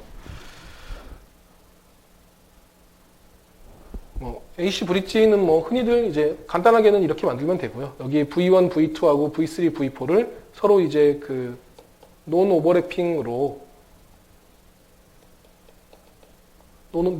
서킷으로 만들어주고, 이제 V1, 그러니까 Q1, Q2 이거하고 이게 온되는 시점에서는 V1이 이렇게 움직이면은 그때 그러니까 V1이 하이가 되면은 얘가 온 되죠. 얘는 오프 되고, 그래서 여기는 로우가 되고 여기는 VB가 되겠죠. 그리고 그 다음에 여기 V1 여기가 입력이 로우 페이지가 되면은 그때는 여기가 여기 이 Q4가 온이 돼가지고 이렇게 온이 돼서 여기가 VB가 되고 여기가 로우가 그라운드가 되겠죠. 그렇죠? 이렇게 해서 이 브릿지 탑과 브릿지 바텀이 서로 그 스위칭되는 그런 모습으로 AC 브릿지들을 구현을 하게 되고요. 이제 이 회로는 이제 내일 좀 더 상세하게 살펴보도록 하겠습니다. 이제 앞에서 여기 어쨌든 브릿지에서 그 두 줄의 신호가 나오게 되면은 이 신호를 증폭하는 가장 흔하게 사용되는 회로가 이런 3OPMF IA가 되겠습니다. 그러니까 브릿지에서 신호가 이렇게 나오게 되면은 이 신호를 이렇게 들여다보면은 여기 다 일단 R이라고 치면은 여기 이 회로의 인풋 임피던스는 이 라인에서도 여기 R과 R이 보이기 때문에 R 두 개 병렬로 보여서 2분의 R만큼의 브릿지의 아웃풋 임피던스를 가지게 되죠. 그러면은 이거보다 훨씬 더 높은 인풋 임피던스를 가져야 되고, 그래서 제일 쉽게는 뒤에서 그냥 논인버팅 앰프로 증폭해주면 되는데, 이제 이렇게 하면은 여기 이 회로의 인풋 임피던스하고 아웃풋 임피던스 서로 디바이드 돼가지고 신호가 많이 죽게 되겠죠. 기껏 증폭을 하고자 하는데 여기 레지스티브 변화로 인해서 나오는 신호도 워낙 작은, 센서 출력 신호 자체도 워낙 작은데 그 작은 출력 신호를 일단 감쇄된 상태에서 증폭을 하게 되면 안 되니까, 그래서 흔히 많이 쓰이는 방식이 첫 단을 논인버팅 앰프로 만들어 두고요. 첫 단을 논인버팅 앰프 2개로 이렇게 만들고, 그리고서 두 번째 단에서 양단 신호를 빼주는 양단 신호를 이렇게 빼주는 형태의 신호를 이런 회로들을 많이 쓰게 되죠. 혹은 뒤에 여기 이렇게 이제 싱글핸디드 회로를 만들어도 되고요. 이렇게 놓으면은 여기 이만큼이 이 브릿지에서 나오는 신호라고 보시면 되고요. 브릿지에서 여기하고 여기가 브릿지에서 나오는 신호라고 보시면 되고, 이 브릿지 신호가 나오게 되면은 이 브릿지에서 나오는 이 작은 출력 신호들, 이 작은 출력 신호를 여기로는 이제 더 이상 커런트가 들어가지 않으니까 이 IA, 보통 앞으로 이제 IA라는 표현을 많이 씁니다. 인스트루멘테이션 앰프. IA의 인풋 임피던스는 무한대이기 때문에 이론적으로는, 그래서 신호의 감쇄 없이 신호들을, 그러니까 여기 앞에 저항 변화로 인한 미세한 전압 신호를 감쇄 없이 출력까지 잘 증폭을 해낼 수가 있죠. 그리고 첫 단에서 1 플러스 R 지분의 RF, 1 플러스 R 지분의 RF만큼, 그리고 양쪽이 디퍼런셜하게 1 플러스 R 지분의 ERF가 나오고, 두 번째 단에서 R1분의 R2만큼으로 이제 이렇게 높은 게인을 얻을 수가 있게 됩니다. 첫 단에서도 한 20, 30배 정도, 30배, 두 번째 단에서도 한 30배 정도 증폭을 해주게 되면은 30배 곱하기 30배, 1000배 정도 증폭을 해서 여기 브릿지에서 한 1mV쯤 나온다. 그게 출력에서는 한 1V 정도 나오게 그 정도의 게인도 이제 쉽게 얻을 수가 있게 되죠. 이제 이런 3OPMF IA가 가장 전통적으로 많이 쓰이는 방식이고요. 이거 외에 이제 다른 타입들의 IA들도 차차 이제 소개를 드리도록 하겠습니다. 이거는 이제 오후에 실습할 때 사용하기 위해서 함께 넣어놓은 방식인데, 우리가 실습 세트에 보면은 일단 첫 시간에 오후에 만들게 될 회로들 중에 맨 처음에 OPMF 하나 만들고서 시작을 하는데, 그 OPMF를 일단은 플리 디퍼런셜 앰프 만들기는 좀 귀찮으니까, 그래서 이제 그냥 싱글핸디드 OPMF만 가지고 썼을 때 앞에 3OPMF IA에다가 앞에 이거하고 이걸로 3OPMF IA를 만들고, 이거 입력 신호 2개를 꼬아가지고 입력이 이렇게 들어가면 이거를 순서를 이렇게 넣고, 그 다음에 입력이 이렇게 들어가고요. 그러니까 이 신호하고 이 신호 2개를 빼는 형태로 이렇게 해서 여기 위에 쪽은 파지티브 신호가 나오고 아래쪽은 네거티브 신호가 나오도록 이제 이렇게 만들어주는 회로들을 오후에 사용을 하게 될 겁니다. 그리고 이때 그러니까 이런 3OPMF IA들에서 간혹 가다가 발진이 일어나는 경우들이 꽤 있는데요. 그러니까 특히나 디퍼런셜 모드에서는 괜찮더라도 커먼 모드에서 발진이 일어나는 경우들이 많은데, 그럴 때 이제 항상 여기 어쨌든 여기하고 여기는 네거티브 증폭되는, 그러니까 반전 증폭기 단위니까 여기에다가 피드백 캡을 추가를 해가지고 메인 폴을 좀 추가해서 발진을 잡아주는. 그래서 실제로는 대부분의 회로들에서는 피드백 앞에 이제 여기에 RF에 첫 단에다가 피드백 캡을 이렇게 붙여가지고 밴드위스를 좀 제한해서 사용하는 경우들이 많이 있습니다. 이제 얘가 없으면은 많은 경우에 좀 사고가 나기도 하고요. 자, 그래서 실제 사용되고 있는 얘들을 좀 살펴보면은, 여기 GMDI라고 하는 회사는 차량용 레지스티브 센서들, 차량용 레지스티브 ROIC들, 리드아웃 IC들을 만드는 회사라고 보시면 되고요. 여기에서도 보시면은, 여기서 레귤레이터를 통해 가지고 볼티지 드라이빙 방식을 사용을 합니다. 볼티지 드라이빙 방식으로 여기서 이런 브릿지 회로들에서 신호들을 브릿지 파지티브, 브릿지 네거티브 신호들을 얻으면은, 이 두 개의 신호들을 얻으면은 이것들을 이제 앞에 그냥 먹스 지나가지고 여기 이렇게 이런 표시가 돼 있는 게 초핑을 한다는 AC 브릿지를 사용한다는 의미인데, 이 초퍼 회로는 이제 차차 설명을 따로 드리도록 하고요. 초퍼 회로를 거쳐가지고 프리앰프 거쳐서, 그러니까 증폭을 한번 하고 나서 여기 프리앰프 부분이 3OPMF IA로 되어 있습니다. 그리고 나서 AD 컨버팅 한 다음에 디지털로 바꿔놓은 상태에서 이제 여기 DAC 이 상태에서 디지털 코어를 통해서 온도 보상 등등을 하고, 그 다음에 다시 DA 컨버팅 해가지고 아날로그로 내보내는 이제 그런 모습들을 사용을 하고 있고요. 얘보다도 이것도 이제 유사한 스킴이고, TI 같은 경우에 보시면은 여기 브릿지 회로가 잘 보이시는지 모르겠네요. 이 브릿지 회로가 있으면은 브릿지 드라이빙 자체는 볼티지 드라이빙 서플라이 볼티지를 그대로 사용을 하고 있고요. 볼티지 드라이빙을 하고 나가지고 여기서 신호가 두 개가 들어오면은 여기 이만큼이 3OPMF IA가 되죠. 그렇죠? 3OPMF IA에다가 첫 단은 논인버팅 앰프고, 둘째 단은 인버팅 앰프로 되어 있고요. 그때 여기에다가 DAC를 하나 더 가지고 논인버팅 앰프, 그러니까 여기 둘째 단 인버팅 앰프, 디퍼런스 앰프 단에서 옵셋을 이제 조정할 수 있도록 되어 있고, 첫 단에서 이 저항을 조정을 해가지고 게인을 조정할 수 있도록 되어 있습니다. 옵셋과 저항을 조정을 한 다음에 이제 출력을 다시 이제 파인 게인 어저스 또 하고 나서 그 다음에 출력을 쭉 내보내는 그런 형태로 되어 있고요. 그러니까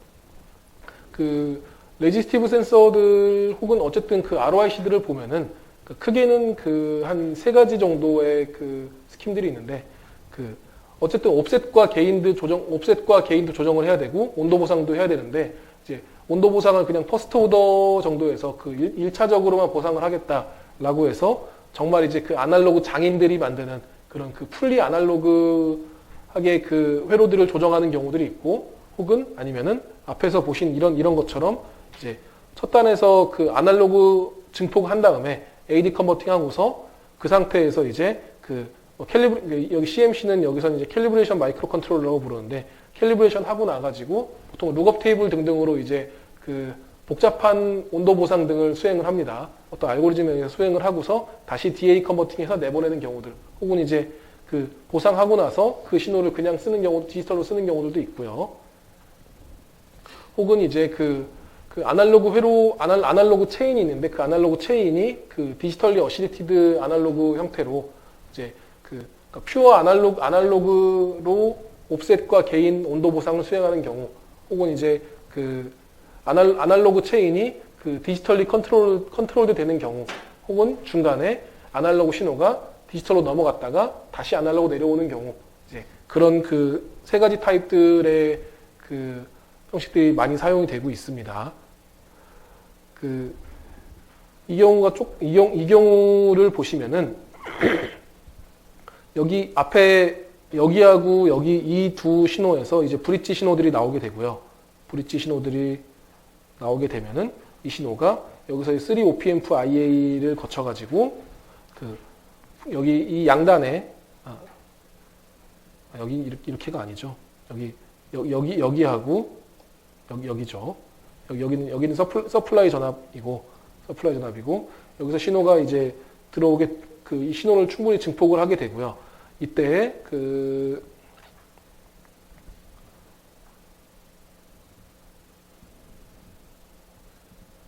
그때 여기 이 브릿지 탑이 이쪽에 연결이 되게 됩니다.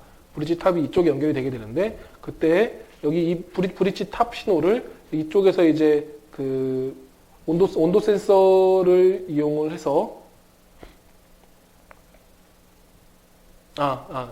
이 경우는 또 다른 경우네요. 여기서 이제 여기 브릿지 탑 신호는 그냥 온도의 밴드갭을 이용해가지고 그냥 안정된 전압으로 그냥 드라이빙을 하고 그 다음에 여기서 여기 내부에 온도 센서를 넣어가지고 이 온도 센서 신호들 가지고서 옵셋 캔슬레이션 하는 그러니까 온도 보상을 해주는 코드를 만들고 그 코드를 DAC로 옵셋을 추가해주는 형태로 온도 보상을 수행을 하고 있습니다. 그리고 이 맥심 같은 경우에 보시면은 여기 브릿지 센서가 있고 브릿지의 탑이 여기 이 볼티지 그러니까 여기 볼티지 투 커런트 컨버터를 통해 가지고 커런트 드라이빙을 합니다. 커런트 드라이빙을 하고서 그때 여기 이 브릿지의 좌우로 들어가는 이 커런트 자체를 이제 DAC에서 조정을 하고요. 이 DAC 전압들이 내부에 밴드갭하고 온도 센서가 있으면은 이 온도 센서를 AD 컨버팅해서 룩업 테이블로 만약에 지금 온도가 뭐 10도일 때는 몇 코드 올려라. 온도가 20도일 때는 몇 코드 내려라. 그런 식의 논리니어한 코드들을 테이블을 만들고서 그 코드들을 가지고서 온도 센서가 룩업 테이블을 거쳐가지고 DAC로 커런트로 바뀌어가지고 이 브릿지를 드라이빙 하게 됩니다. 그리고 나서 이 브릿지의 입력 신호들이 여기 PGA는 일반적인 3OPMF IA이고요. 이 신호를 가지고서 이쪽 패스로 출력해서 온도 보상된 신호들이 나오게 되죠. 네.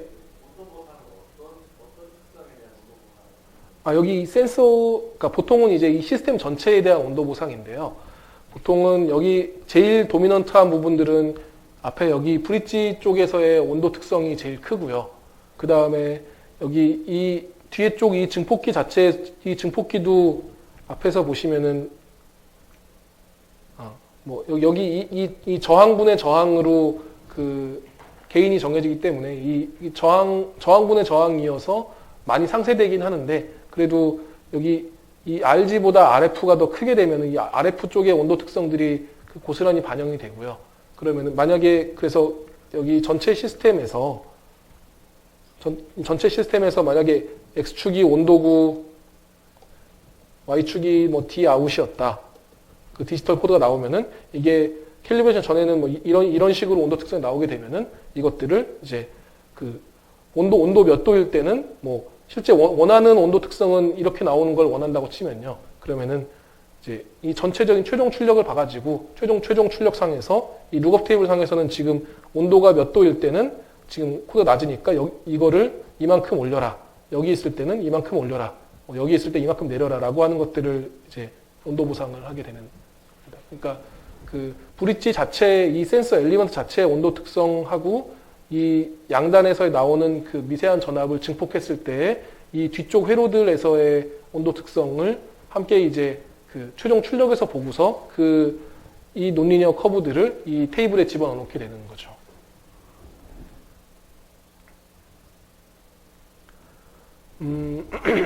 그래서 보시면은 크게는 세 가지 형태고요. 많이 사용되는 게 세 가지 형태고, 이제 최근에 발표되는 케이스들을 보면은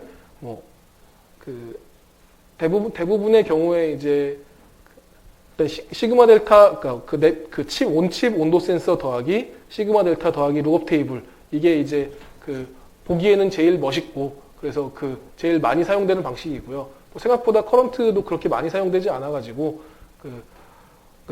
여기서 이제 그 온도 센서를 가지고서 이 온도 센서 출력을 그 아날로그 체인에다 다이렉트로 그 적당한 게인으로 붙여가지고 캘리브레이션 할 수도 있는데, 그러면 PVT 베리에이션이 좀 문제가 돼가지고 더 정밀하게 만들고 싶은 경우에는 그 중간에 그 AD 컨버팅 한 뒷단에서 그 디지털 단에서 그 캘리브레이션 해주는 경우들도 많이 있고요.